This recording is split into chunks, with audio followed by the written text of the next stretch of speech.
ખેડા જિલ્લામાં વહેલી સવારથી જ વરસાદી માહોલ જોવા મળ્યો છે। ગળતેશ્વરમાં સૌથી વધુ 3 ઇંચ જેટલો વરસાદી માહોલ જોવા મળ્યો, જેમાં સેવાલિયા સહિત માલવણ અને અલગ અલગ ગ્રામ્ય વિસ્તારોમાં વરસાદના સમાચાર।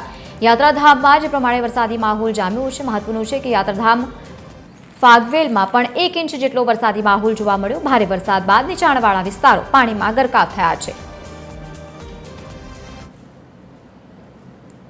વધુ માહિતી સાથે સંવાદદાતા ભાવિના દરજી જોડાયા છે। ભાવિના, કેવો માહોલ છે ત્યાં?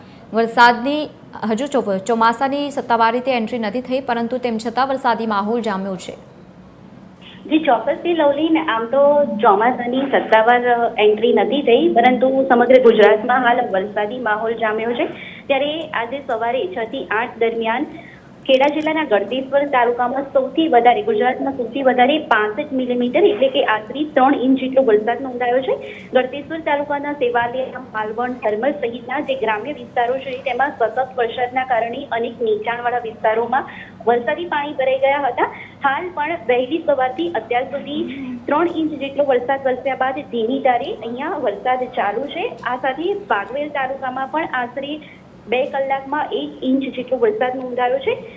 આમ જોવા જઈએ તો ખેડૂતોમાં હાલ ખુશીનો માહોલ જોવા મળી રહ્યો છે, પરંતુ ક્યાંક ને ક્યાંક નીચાણવાળા વિસ્તારોમાં રહેતા લોકોને હાલ વરસાદી પાણી ભરાઈ જવાના કારણે અનેક હાલાકીનો સામનો કરવો પડી રહ્યો છે। લવલી, બિલકુલ ભાવિના, આભાર સમગ્ર માહિતી સાથે જોડાવા બદલ। તો જે પ્રમાણે ગ્રામ્ય વિસ્તારોમાં વરસાદ વરસતાની સાથે જ વાતાવરણમાં ઠંડક પ્રસરી।